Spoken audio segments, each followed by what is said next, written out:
सूरज ढलने को था। शहर की सड़कों पर हलचल धीरे धीरे कम हो रही थी।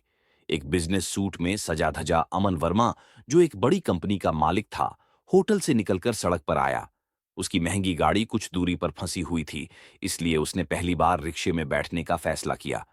पास ही एक दुबला पतला, पसीने से तर रिक्शा वाला खड़ा था। उसके चेहरे पर थकान थी, पर आंखों में एक अजीब सी चमक भी। अमन ने कहा, भाई, मॉल रोड चलोगे? रिक्शा वाले ने मुस्कुराकर सिर हिलाया। बैठिए साहब।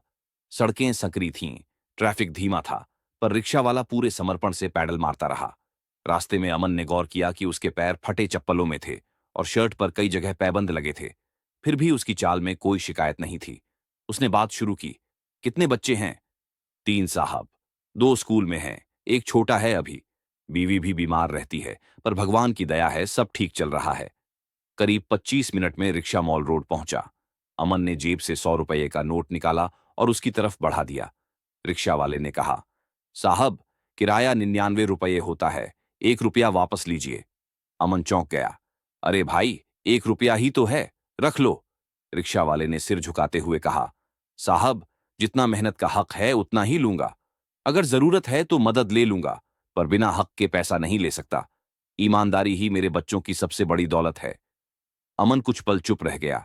उसे याद आया, उसने खुद अपने बिजनेस में छोटे छोटे बहानों से क्लाइंट्स से ज्यादा पैसे वसूले थे। कभी गलत वादे कर दिए, कभी एक्स्ट्रा चार्जेस जोड़ दिए। वो 1 रुपया उसके हाथ में था, पर वो जैसे उसकी आत्मा को झकझोर गया। अमन ने कहा, तुम्हारा नाम क्या है भाई? रमेश। रमेश यादव। अमन ने जेब से विजिटिंग कार्ड निकाल कर दिया। कल सुबह मेरे ऑफिस आना, एक काम है तुम्हारे लिए। रमेश हैरान था, लेकिन कुछ बोले बिना कार्ड लेकर चला गया।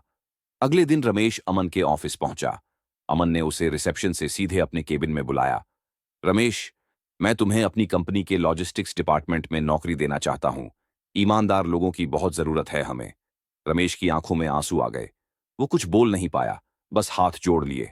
अमन ने कहा, तुम्हारी ईमानदारी ने मेरी सोच बदल दी रमेश। उस 1 रुपये ने मुझे वो आईना दिखाया जो कोई और नहीं दिखा सका। उस दिन अमन ने अपनी कंपनी में एक नई नीति बनाई, ईमानदारी सबसे बड़ी पूंजी है। सीख, कभी कभी एक छोटा सा सही फैसला किसी की जिंदगी ही नहीं, किसी की सोच भी बदल सकता है। 99 रुपये की ईमानदारी उस 1 रुपये से कहीं ज्यादा कीमती होती है।